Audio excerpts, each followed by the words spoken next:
Hello दोस्तों, हमारे channel GS stock में आप सभी का स्वागत है। आइए, जैसा कि मैंने कल बताया था कि इसमें पार्ट 2 जो बचा हुआ क्वेश्चन थे, कम से कम 25 क्वेश्चन बचे हुए थे, तो उसको आज दोबारा करा दें। तो पाषाण युग का पार्ट 2 शुरू होगा। आइए चलते हैं, देखते हैं, शुरू करते हैं। जो प्रश्नोत्तरी श्रृंखला है उसका सेगमेंट जो बचा है उसको शुरू करते हैं। आइए चलिए देखते हैं, शुरू करते हैं क्या है। तो इसका जो प्रथम क्वेश्चन है, आइए देखते हैं क्या है।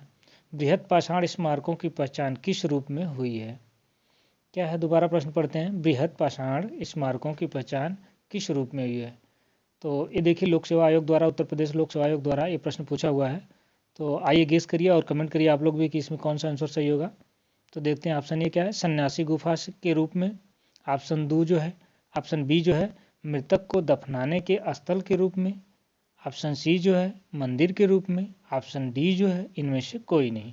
तो गेस करिए और कमेंट करिए आप लोग कि इसमें से कौन सा ऑप्शन सही होगा। तो इसमें से जो ऑप्शन सही होगा, मृतक को दफनाने के स्थल के रूप में सही होगा। आइए चलते हैं दोस्तों, अगला क्वेश्चन क्या है। अगला क्वेश्चन जो देखते हैं, अगला क्वेश्चन भी बहुत इंपॉर्टेंट क्वेश्चन है। और देखिए क्या है कि राख का टीला निम्नलिखित में से किस नौपाषाणिक स्थल से संबंधित है? दोबारा मैं प्रश्न को पढ़ता हूँ। राख का टीला निम्नलिखित में से किस नौपाषाणिक स्थल से संबंधित है? तो ये भी देखिए उत्तर प्रदेश लोक सेवा द्वारा आया हुआ प्रश्न है।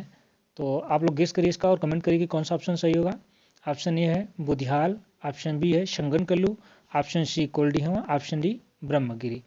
तो गेस करिए कौन सा और कमेंट करिए कौन सा इसका ऑप्शन सही होगा। तो इसका जो ऑप्शन सही होगा दोस्तों, ऑप्शन बी सही होगा, शंगनकल्लू।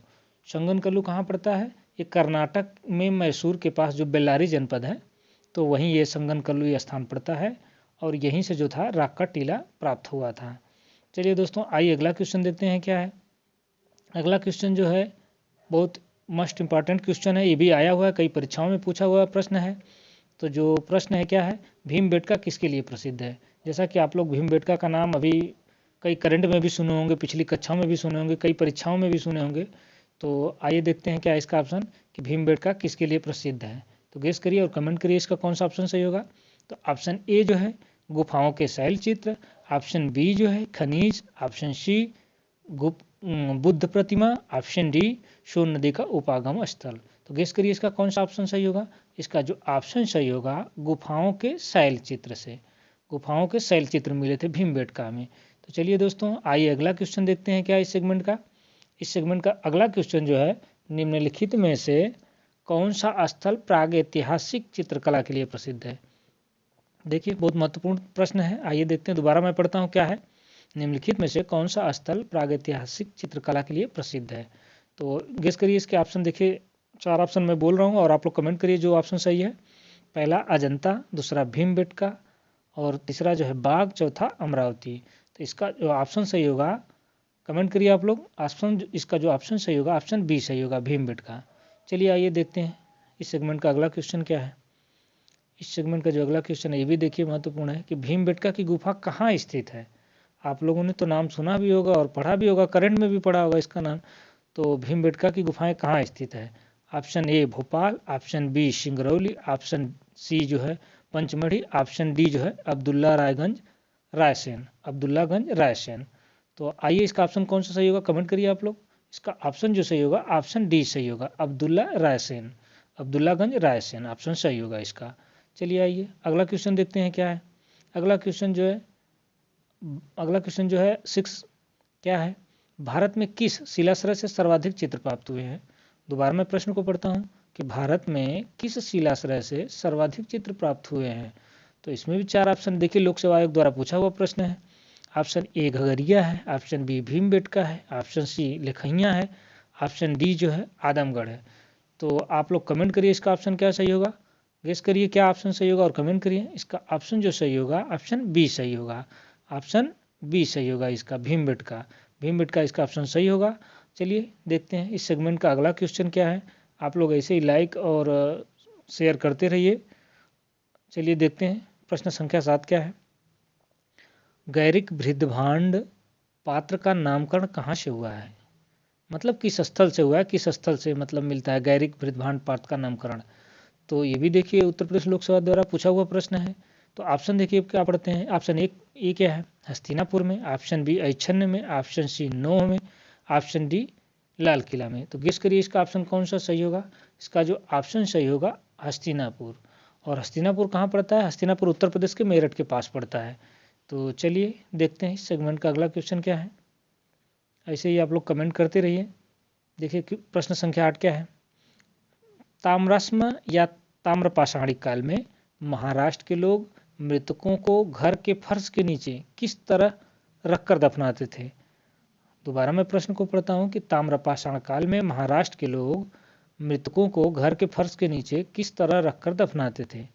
उत्तर से दक्षिण की ओर, पूर्व से पश्चिम की ओर, दक्षिण से उत्तर की ओर, पश्चिम से पूर्व की ओर। गेस करिए इसमें कौन सा ऑप्शन सही होगा। इसमें जो ऑप्शन सही होगा ऑप्शन ए सही होगा, उत्तर से दक्षिण की ओर रखकर दफनाते थे। चलिए अगला क्वेश्चन देखते हैं क्या इस सेगमेंट का। इस सेगमेंट का अगला क्वेश्चन है प्रश्न संख्या 9। इसमें क्या है, निम्नलिखित में से किस स्थल से मानव कंकाल के साथ कुत्ते का कंकाल भी शवाधांश से प्राप्त हुआ है। दोबारा मैं प्रश्न को पढ़ता हूँ। निम्नलिखित में से किस स्थल से मानव कंकाल के साथ कुत्ते का कंकाल भी शवाधांश से प्राप्त हुआ है। गेस करिए और कमेंट करिए आप लोग। देखिए इसके 4 ऑप्शन मैं बताता हूँ और आप लोग कमेंट करिए कौन सा ऑप्शन सही होगा। Option A Brahmagiri, option B Burzahom, option C Chirand, option D Maski. तो गेस करिए इसका कौन सा ऑप्शन सही होगा। इसका ऑप्शन जो सही होगा ऑप्शन बी सही होगा, बुर्जहोम। बुर्जहोम से क्या था, मानव कंकाल के साथ कुत्ते का कंकाल भी शवाधान में प्राप्त हुआ था। चलिए अगला क्वेश्चन देखते हैं क्या है। देखिए ये क्वेश्चन भी उसी से मिलता हुआ जुलता, प्रश्न संख्या 9 से भी अगला क्वेश्चन प्रश्न संख्या 10 मिलता जुलता है। तो प्रश्न मैं पढ़ता हूँ दोबारा। निम्नलिखित में से किस स्थान पर मानव के साथ कुत्ते को दफनाए जाने का साक्ष्य मिला है। उसमें क्या था कि मानव के साथ कुत्ते का भी कंकाल मतलब एक साथ शवाधान से प्राप्त होता है। इसमें क्या है कि मानव के साथ कुत्ते को दफनाए जाने का साक्ष्य मिला है। तो दोनों में प्रश्न संख्या एक मतलब सेम है, लेकिन थोड़ा सा पूछने का जो स्तर है थोड़ा सा बदल गया इसमें। तो देखिए इसका ऑप्शन क्या है। ऑप्शन ए जो है बुर्जहोम है, ऑप्शन बी जो है कोल्डिहमा है, ऑप्शन सी जो है चोपनी मांडो है, ऑप्शन डी जो है मांडो है। तो गेस करिए इसका ऑप्शन कौन सा सही होगा। इसका ऑप्शन जो सही होगा ऑप्शन ए सही होगा, बुर्जहोम। और बुर्जहोम कहाँ पड़ता है, जैसा कि मैं आप लोग को बताया भी था कि जम्मू कश्मीर में श्रीनगर के पास जो है वहीं पे ये बुर्जहोम स्थित है। तो चलिए आइए देखते हैं अगला क्वेश्चन क्या है। गर्त अगला क्वेश्चन है प्रश्न संख्या 11। देखिए क्या है, गर्त आवास के साक्ष्य कहाँ से प्राप्त है। गर्त आवास का मतलब कि खाड़ी नुमा घर, जैसे मतलब गड्ढा टाइप जो घर के साक्ष्य हैं वो कहाँ से प्राप्त हुए हैं। ये भी देखिए उत्तर प्रदेश लोक सेवा आयोग में पूछा हुआ प्रश्न है। तो ये ऑप्शन ए क्या है, देखिए आप लोग कमेंट करिए और मैं पढ़ता हूँ तब तक। बुर्जहोम से, कोल्डिहमा से, ब्रह्मगिरी से, संगनकल्लू से। तो इसका भी जो ऑप्शन सही होगा इसका भी ऑप्शन ए सही होगा। ऑप्शन क्या एक है बुर्जहोम से। आज जैसा कि मैंने बताया था पीछे कि बुर्जहोम जो पड़ता है जम्मू कश्मीर में श्रीनगर के पास बुर्जहोम पड़ता है। तो चलिए देखते हैं अगला क्वेश्चन क्या है इस सेगमेंट का। अगला क्वेश्चन प्रश्न संख्या 12। देखिए क्या है, विंध्य क्षेत्र के किस शिलाश्रय से सर्वाधिक मानव कंकाल मिले हैं। दोबारा मैं प्रश्न को पढ़ता हूँ। प्रश्न बहुत अच्छा है, आप लोग भी कमेंट करिए और गेस करिए कि कौन सा सही होगा इसका। विंध्य क्षेत्र के किस शिलाश्रय से मानव कंकाल मिले हैं। तो ऑप्शन देखिए क्या ये है, मोरहना पहाड़ से, घघरिया से, बगही खुर से, लेखैया से। तो गेस करिए इसका कौन सा ऑप्शन सही होगा। इसका जो ऑप्शन सही होगा ऑप्शन डी सही होगा, लेखैया से। लेखैया कहाँ पड़ता है, विंध्य क्षेत्र के पास पड़ता है। यहीं से शिलाश्रय से सर्वाधिक मानव के कंकाल मिले थे। चलिए दोस्तों आइए अगला क्वेश्चन देखते हैं क्या है। अगला क्वेश्चन जो है प्रश्न संख्या 13 है, भारतीय पुरातत्व सर्वेक्षण निम्नलिखित में से किस मंत्रालय में से संलग्न कार्यालय है। मतलब किस मंत्रालय से जुड़ा हुआ कार्यालय है ये। तो देखते हैं इसके ऑप्शन क्या है। संस्कृति मंत्रालय, पर्यटन मंत्रालय, विज्ञान और प्रौद्योगिकी मंत्रालय, मानव संसाधन विकास मंत्रालय। तो गेस करिए कौन सा ऑप्शन सही होगा और कमेंट करिए आप लोग। कमेंट करिए कि इसका कौन सा ऑप्शन सही होगा। इसका ऑप्शन जो सही होगा ऑप्शन ए सही होगा, संस्कृत मंत्रालय। जैसा कि आप लोगों को भी पता है कि भारतीय पुरातत्व सर्वेक्षण विभाग है, खुदाई करता है। तो हमारी जो पुरानी सभ्यताएं थी, आर्य सभ्यता चाहे सिंधु सभ्यता जो भी थी, खुदाई में जो मिलता है तो हमारे संस्कृत से ही मिला जुला है। तो इस वजह से ये इसका ऑप्शन संस्कृत होगा। चलिए देखते हैं इस सेगमेंट का अगला क्वेश्चन क्या है। अगला क्वेश्चन जो है प्रश्न संख्या 14। भारतीय पुरातत्व का जनक किसे कहा जाता है?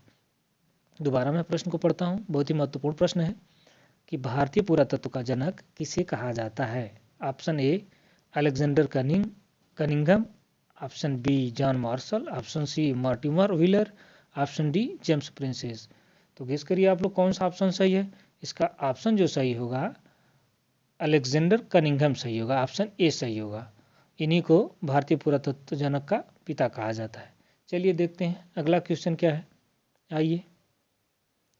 और अगला क्वेश्चन जो है ये भी देखिए बहुत महत्वपूर्ण प्रश्न है। प्रश्न संख्या 15, राष्ट्रीय मानव संग्रहालय कहाँ पर है? ये देखिए मध्य प्रदेश परीक्षा में पूछा हुआ प्रश्न है। और जब मध्य प्रदेश परीक्षा में पूछा हुआ प्रश्न तो सोच लीजिए कि वहीं से रिलेटिव आंसर भी होगा इसका। तो गेस करिए और कमेंट करिए आप लोग इसका कौन सा आंसर सही होगा। तो मैं दोबारा प्रश्न पढ़ता हूँ और उसके ऑप्शन पढ़ता हूँ कि राष्ट्रीय मानव संग्रहालय कहाँ पर है। Option A Bastar, option B Bhopal, option C Chennai, option D Guwahati. तो जैसा कि मैंने बताया कि इससे मिला जुला ऑप्शन है। तो क्या है कि राष्ट्रीय मानव जो संग्रहालय है वो भोपाल में स्थित है और राष्ट्रीय मानव संग्रहालय का नाम बदल के इंदिरा गांधी राष्ट्रीय मानव संग्रहालय कर दिया गया है। तो दोस्तों अब इसी के साथ आज 15 ही क्वेश्चन थे इसमें से बचे हुए। तो आज मेरी जो प्रश्नोत्तरी श्रृंखला है अब यहीं समाप्त होती है। और जो मैंने बताया कि मेरा जो पिछला चैप्टर होगा वो संधो सभ्यता एवं संस्कृत होगा। तो उसमें जो होगा मतलब संधो सभ्यता संस्कृत में मतलब जो हमारी कहाँ से खुदाई हुई थी, कहाँ मिले थे, उस सभ्यता की खोज कौन किया था, तो इससे जुड़े प्रश्न सारे आपको कराए जाएंगे। और ये प्रश्नोत्तरी श्रृंखला थोड़ा सा लंबी चलेगी, लेकिन आप लोग थोड़ा सा पढ़ के आइएगा ताकि आप लोगों को भी प्रश्न मतलब गेस करने में आसानी होगी और हमें भी थोड़ा सा मतलब आसान होगा प्रश्न कराने में। तो जैसा कि आप लोग अगर मेरी श्रृंखला पसंद आई है, आप लोगों को अगर मेरा पढ़ाया हुआ अच्छा लग रहा है तो आप लोग लाइक करिए, कमेंट करिए और शेयर करिए। और बहुत बहुत धन्यवाद आप लोगों का इसके लिए। चलिए फिर आपसे अगली प्रश्न श्रृंखला में आपसे फिर मिलेंगे। धन्यवाद।